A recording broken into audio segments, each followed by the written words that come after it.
আল্লাহ মালাকুল মাউত কে বলবেন, মালাকুল মাউত কি অবস্থা? বলবে সব শেষ। মাইয়াব্বা, কে বাকি? মালাকুল মাউত বলবে জিনেরা বাকি, যাদেরকে দেখা যায় না। আল্লাহ বলবেন জিনদেরকেও শেষ করে ফেলো, রুহু কবজ করো। মালাকুল মাউত আজরাইল জিনদের রুহু কবজ করবে। আল্লাহ এবার জিজ্ঞেস করবে, ইয়া মালাকাল মাউত আখবিরনি মাইয়াব্বা, এবার বলো আর কে বাকি? মালাকুল মাউত বলবে, আল্লাহ মানুষগুলো সব শেষ, জিনগুলাও শেষ, এবার বাকি ইবলিস শয়তান। কে বাকি?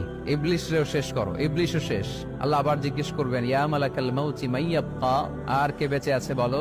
মালাকুল মাউত বলবে, আল্লাহ আপনার কথা অনুযায়ী পৃথিবীর সব মানুষের রুহু কবজ করলাম, সব জিনদের রুহু কবজ করলাম, ইবলিসের রুহু কবজ করলাম, এখন আছে শুধু ফেরেশতা। আছে কারা? যাও ফেরেশতাদের রুহু কবজ করো। ফেরেশতাদের রুহু কবজ হয়ে যাবে। এবার আল্লাহ জিজ্ঞেস করবেন, ইয়া মালাকাল মাউত আখবিরনি মাইয়াব্বা।